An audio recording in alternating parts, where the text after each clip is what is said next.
সাংবাদিক বন্ধুগণ, আসসালামু আলাইকুম। আমি আপনাদের প্রথমে ধন্যবাদ জানাচ্ছি যে আজকে আপনারা খুব অল্প নোটিশে খুব অল্প নোটিশেই আপনারা আজকে এখানে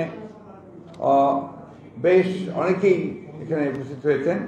সেই জন্য আপনাদেরকে আন্তরিক ধন্যবাদ এবং কৃতজ্ঞতা।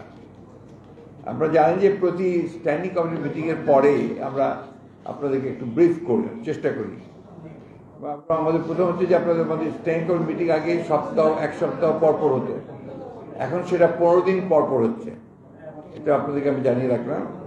এই নেক্সট মিটিং আবার 15 দিন পরে হবে।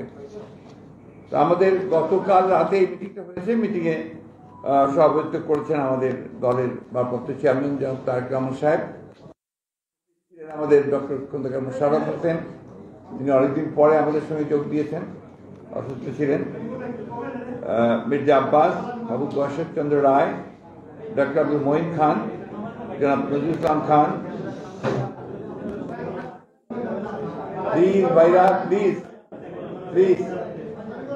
বহিত করা, সেটা করা হয়েছে। দ্বিতীয়টি ছিল অত্যন্ত গুরুত্বপূর্ণ। আপনি জানেন যে সবাই জানেন যে আমাদের দলের চেয়ারপারসন, সাবেক প্রধানমন্ত্রী এবং এই দেশের সাধারণ মানুষের কাছে অত্যন্ত প্রিয় নেতা, এবং যিনি গণতন্ত্রের একজন আপসীন নেত্রী, যার উপরে বাংলাদেশের মানুষ স্বাধীনতার সার্বভৌমত্বে তাকে অত্যন্ত প্রহরী মনে করে, সেই নেত্রী বন্দী হয়ে আছেন, কোনো আপোষ করেননি। একমাত্র আপনার মিয়ানমারের সূচি আর আমাদের দেশনেত্রী বেগম খালেদা জিয়া তারা গণতন্ত্রের জন্য সংগ্রাম এই পর্যায়ে আর কেউ করেছেন বলে আমার জানা নেই।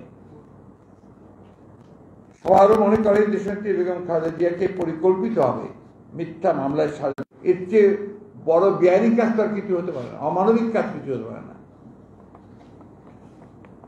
এবং সেই যদি ওরা না বাড়াতেন হাইকোর্টে সেই